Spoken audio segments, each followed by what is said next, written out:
Let us then recap our discussion of Poisson's equation.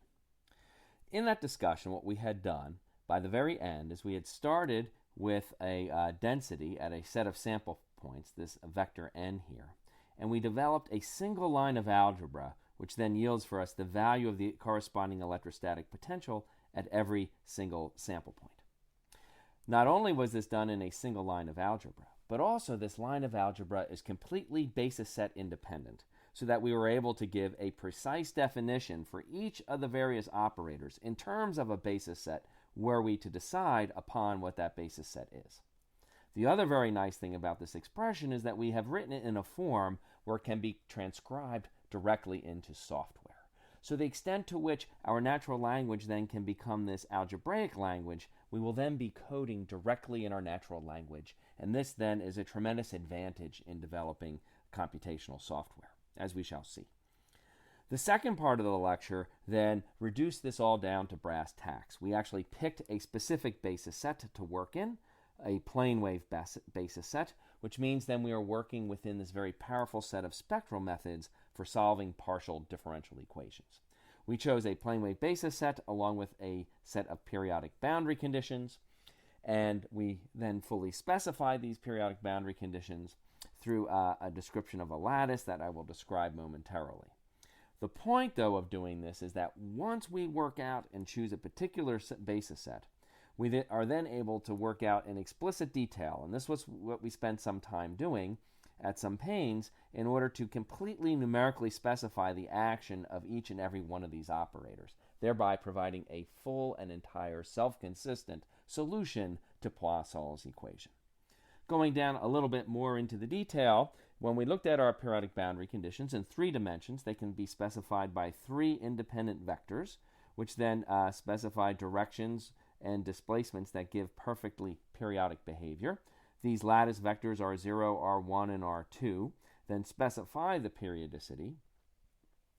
If we then take a look at our operators in terms of these, our overlap operator then just becomes diagonal because this is an orthogonal basis. It's not orthonormal, though, so the overlap between the various basis functions carries an extra factor of the volume of our integration region, or our unit cell, which we can determine by forming this 3x3 matrix, cap R, or it's sometimes called the lattice matrix, which has each of our lattice vectors as a column vector. The determinant of that then naturally gives me my volume.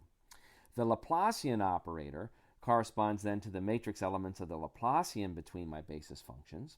Because the Laplacian on a plane wave simply brings down 2 factors of the exponent, so I'll get minus I times g squared, the Laplacian then carries a minus sign.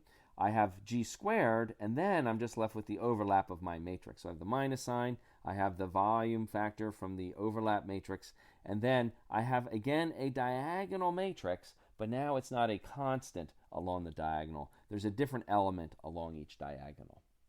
Also along the way in our discussion, we had learned a lot of the MATLAB or Octave language implicitly. We learned, for example, that commas are how we stack objects horizontally next to each other, forming them into a matrix object, which is done then with the square brackets. Similarly here, we're taking the magnitudes of our g squareds and forming a column vector because semicolon means vertical stacking. We had also introduced this diag operator, which then takes a column vector and forms a diagonal matrix with the corresponding elements along its diagonal. That then gave us our prescription for L. For L inverse, it's very similar. We simply invert the diagonal elements of the L matrix. So we have minus 1 over the determinant. Then we have to invert each of the reciprocal lattice vectors squared. There's this one special case, though. For the first component, the g equals 0 component, we actually place 0. And this has to do with the fact that our unit cell is net neutral. So then there are cancellations between the various charge components in our cell, as we had discussed. That was the only subtlety in forming an L inverse. The forward transformation, which is simply my basis function evaluated at each of my sample points, had a very simple value if we chose a very natural set of sample points. Our sample points are chosen by dividing each of our lattice vectors in even increments, so that there's a total of S samples along direction 0, S0 samples, S1 samples in direction 1, and S2 samples along direction 2.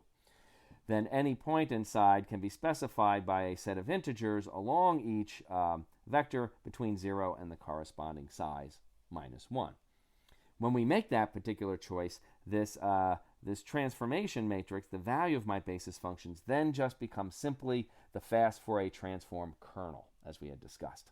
The inverse of which then gives us this inverse transform J, which then involves a normalization factor, which is 1 over the total number of grid points, or the product of this size vector, where I stack each of my sizes vertically with respect to one another. And because it's an inverse Fourier transform, there's a flip of the sign of the I in the exponent. Hence, I have written this here as F star.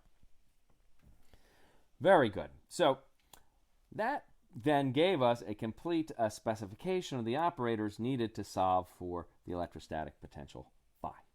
It's also nice, though, to complete two other aspects of this, to be fully explicit. One is, once we know the values of the electrostatic potential at our sample points, it would be nice to know where those sample points lie actually within our periodic cell. This lowercase matrix R answers that question.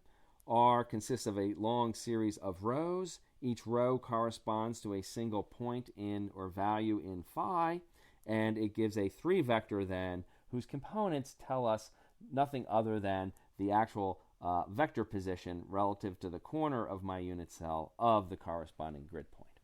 And that then can be computed by a series of integers, which we've packed into this matrix M, times then the inverse of the diag of S. That then gives us the fraction along each lattice vector, times then the transpose of the corresponding lattice vector matrix. That then will tell us each of our positions. And there's a certain special convention when one uses standard Fourier transform packages in terms of where the answers come out. And to specify the points in a three-dimensional space, the way we can obtain the correct ordering is to construct this matrix of integers, capital M, in the following way, where we begin by convention with 0, 0, 0. The next point then has a 1 in the first column, and then 0, 0, and then 2, 0, 0, and so forth as we count through the first dimension until we reach a total of S points when we hit the value S0 minus 1. At that point, the counting rolls over, much like your odometer. We go back to 0 in the first column, then we have 0, 1, 0. After that, it will be 1, 1, 0, 2, 1, 0, and so forth and so on until we complete going through all three of the dimensions for a total of prod S points. Finally, there was a prescription for the corresponding reciprocal lattice vectors, the wave vectors that go along with our basis. And it's critical for us to understand these so that we know how to construct the value of the Laplacian. And as we had mentioned at the end of the Poisson discussion, there is a subtlety there related to aliasing, and that is one of the things we will want to clear up right away.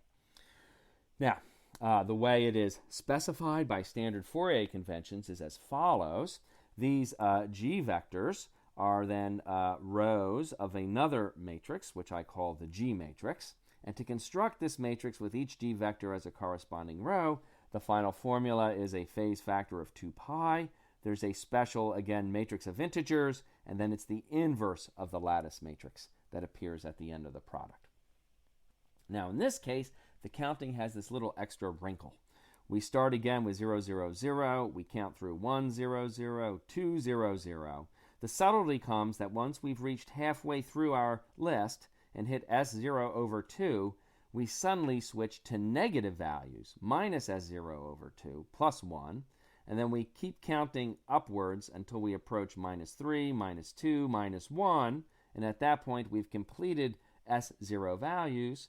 We then roll over our odometer and go to 0, 1, 0, and continue then with that type of a pattern in each of the three different columns. With this then, we have complete specification of all of our operators and then can very quickly solve Poisson's equation in a single line of code.